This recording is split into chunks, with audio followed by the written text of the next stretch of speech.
Pourquoi avons-nous l'impression de perdre le contrôle sur notre société, malgré toute notre technologie et nos ressources? On vit dans un monde où tout va plus vite, où nos vies devraient, en théorie, être plus simples, plus connectées, plus efficaces. Et pourtant, un sentiment d'impuissance et de désorganisation nous colle à la peau. Pourtant, on n'a jamais eu autant de moyens pour communiquer, pour apprendre, pour s'adapter. Mais alors, pourquoi ce malaise collectif?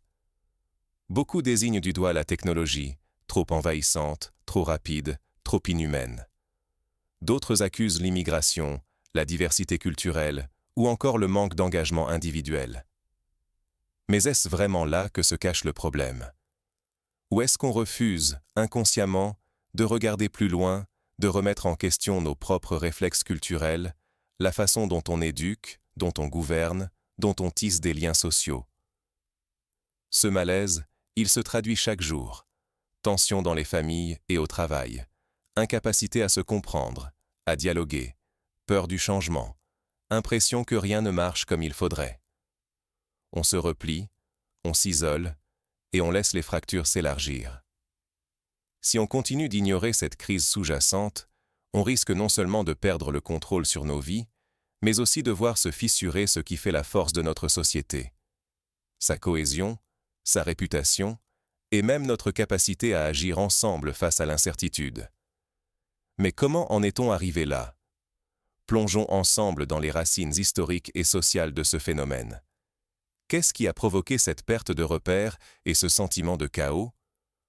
Pour comprendre la crise actuelle, il faut revenir en arrière et observer comment, en l'espace de quelques années, notre société a été balayée par une série de bouleversements sans précédent. D'abord, il y a eu la pandémie, qui a mis à nu nos faiblesses collectives. Du jour au lendemain, nos routines se sont effondrées, nos relations se sont distendues, et chacun a dû improviser, seul face à l'incertitude. Mais la pandémie n'est que la partie émergée de l'iceberg. Depuis plus d'une décennie, nous sommes aussi confrontés à des flux migratoires massifs, à des ruptures politiques imprévisibles et à la montée de discours polarisants qui divisent profondément la société. En parallèle, le monde du travail a subi une véritable mutation. La digitalisation s'est imposée à une vitesse folle. Du télétravail aux applications qui gèrent chaque minute de notre journée, nous sommes constamment connectés, mais rarement en paix. La précarisation s'est installée, CDI raréfié, reconversion forcée, burn-out. La stabilité qui rassurait nos parents n'est plus qu'un souvenir pour beaucoup d'entre nous. Les modèles familiaux, eux aussi, ont changé. Là où la tradition dictait les rôles et les parcours, on navigue désormais à vue. Les repères se brouillent. Famille recomposée, parentalité multiple, solitude grandissante. On cherche notre place dans un monde où les anciennes certitudes ne tiennent plus. Et puis, il y a ces nouveaux clivages générationnels et culturels. Les jeunes sont ultra connectés, porteurs de codes que leurs aînés comprennent à peine. Les références éclatent, les valeurs se redéfinissent au gré des réseaux sociaux. Le dialogue entre générations se complique, chacun campant sur ses positions, convaincu que l'autre ne peut pas comprendre. Sans prendre le temps de comprendre ce contexte, nous risquons de répéter les mêmes erreurs, chercher des coupables, s'enfermer dans la nostalgie ou le rejet de l'autre, au lieu de chercher ensemble des solutions. Mais le vrai problème n'est pas seulement extérieur. Il se niche aussi dans nos réactions, dans la façon dont, face à ces changements, nous résistons, nous nous replions, ou au contraire, nous saisissons l'opportunité de construire de nouveaux liens. C'est là que tout se joue. Et si notre inertie sociale venait de notre incapacité à accepter la nouveauté et la complexité du monde? C'est tentant, face au tourbillon du présent, de chercher des coupables à l'extérieur. On blâme vite la technologie, les nouvelles générations, ou encore les migrants pour tout ce qui nous bouscule. Pourtant, ce réflexe collectif de projection, aussi humain soit-il, nous empêche souvent de voir nos propres blocages en face. Prenons l'exemple de l'intégration technologique.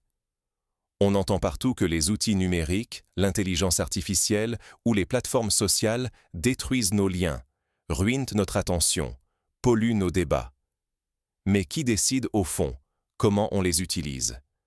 N'est-ce pas notre propre réticence à repenser nos habitudes, que ce soit dans la famille, à l'école ou au travail, qui nous freine? On préfère défendre l'ancien monde, quitte à s'isoler encore plus, plutôt que de tenter de s'approprier les nouveaux codes. Certains refusent carrément les innovations, par peur de perdre le contrôle ou de paraître dépassés. Et cela, on le voit à tous les niveaux. Des collègues qui rejettent les nouveaux outils collaboratifs, des parents qui s'inquiètent mais délèguent tout à l'école, des entreprises qui tardent à former leurs équipes. Résultat, on avance à cloche-pied. Même logique vis-à-vis des nouveaux venus. Le discours ambiant voudrait que l'arrivée de migrants ou de cultures différentes soit la source d'insécurité ou de perte d'identité. Mais cette peur, alimentée par l'inconnu, masque souvent notre difficulté à aller vers l'autre, à écouter, à échanger. On se replie, on proteste contre, mais on construit peu avec.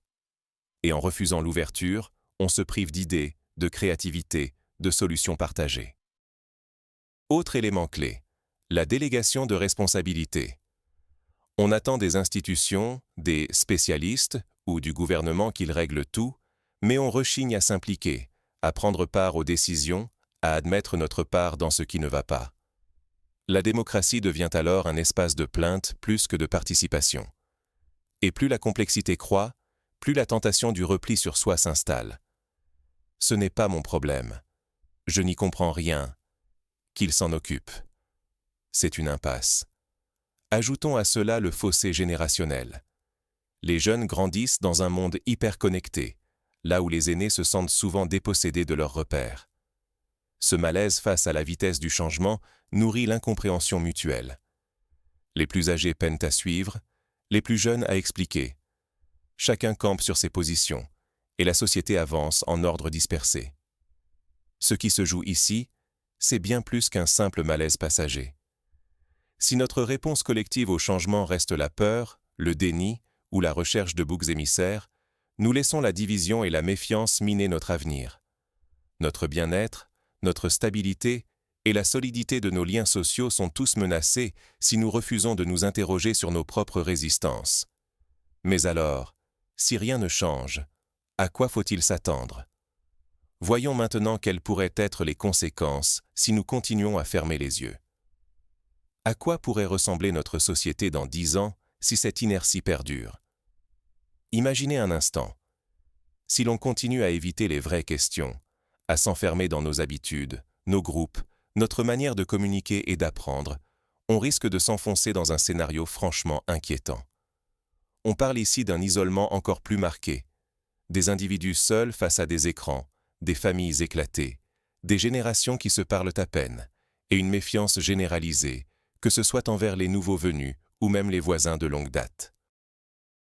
La fragmentation sociale s'accélère, les tensions montent, et l'innovation finit par s'étouffer, parce qu'on n'arrive plus à connecter des idées différentes, à faire vivre la diversité.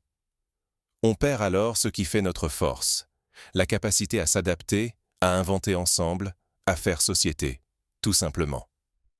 Mais heureusement, ce n'est pas le seul scénario possible. On peut aussi changer de cap. Imaginez au contraire une société où l'on profite de la diversité culturelle, où la technologie devient un outil d'inclusion, où l'éducation prépare vraiment à la complexité du monde et à l'esprit critique. Là, on verrait émerger de nouvelles solidarités, des réseaux de co-création qui inventent des solutions inédites aux problèmes d'aujourd'hui et de demain. Il existe déjà des expériences inspirantes, comme à La Rure, où des quartiers repensent le vivre ensemble avec les nouveaux arrivants, ou à Montréal, où des ateliers citoyens utilisent le numérique pour associer toutes les voix dans les décisions locales. On le voit, quand la communication et l'engagement sont mis au service du collectif, tout devient possible. Au fond, le vrai enjeu, c'est notre capacité à peser sur notre destin commun. Si on laisse couler, on laissera aussi filer notre bien-être, notre stabilité et même notre réputation sur la scène mondiale. Mais si on ose s'interroger, apprendre et agir ensemble, on peut transformer l'incertitude en force collective. Mais concrètement, comment agir? Quelles leçons tirer pour soi et pour la société? Et si la solution était plus proche qu'on ne le croit? On se dit souvent que tout est trop compliqué, que la technologie avance trop vite, que les différences culturelles sont impossibles à combler. Mais justement, si le vrai défi était d'abord de regarder nos propres réactions, nos automatismes. Beaucoup de familles en Europe, par exemple, racontent comment la crise du Covid ou l'arrivée de nouveaux voisins venus d'ailleurs a révélé des incompréhensions, oui, mais aussi la capacité de créer de nouveaux liens. Fabiano, un père de famille allemand, expliquait récemment comment le dialogue avec ses enfants autour de l'usage des réseaux sociaux avait bouleversé sa façon de voir la technologie. Je pensais qu'ils perdaient leur temps, mais c'est moi qui devais apprendre à les écouter. Pour avancer, il faut accepter le dialogue, entre générations, mais aussi entre cultures. Pas juste pour la forme, mais pour apprendre à se décentrer, à voir où nos certitudes nous enferment. On a tous nos biais. Certains pensent que l'innovation menace la stabilité, d'autres que la tradition freine tout changement. Reconnaître ses limites, c'est la première étape pour évoluer, ensemble. Et puis, il y a l'action à petite échelle. De nombreux quartiers multiplient les ateliers de coéducation numérique ou les cafés interculturels. Ce sont des lieux où l'on peut tester de nouvelles formes de solidarité, apprendre à résoudre des conflits, partager ses peurs comme ses réussites. On pense souvent que changer le monde, c'est loin.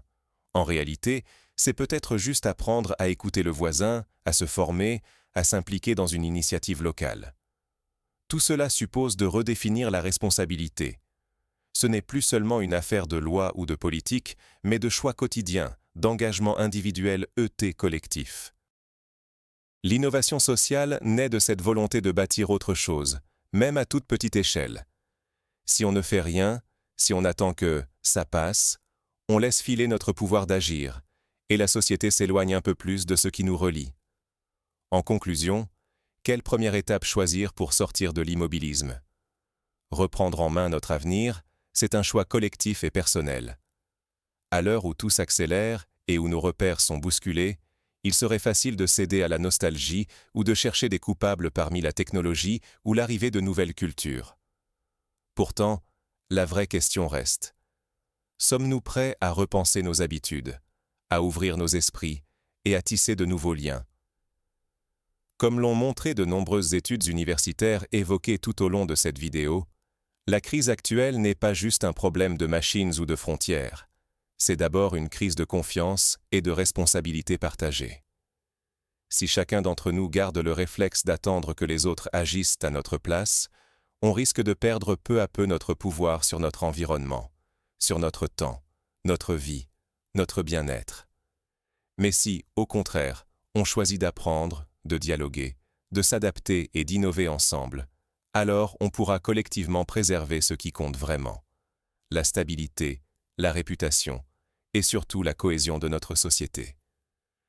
Alors, qu'allons-nous faire concrètement, à notre échelle, dès aujourd'hui ?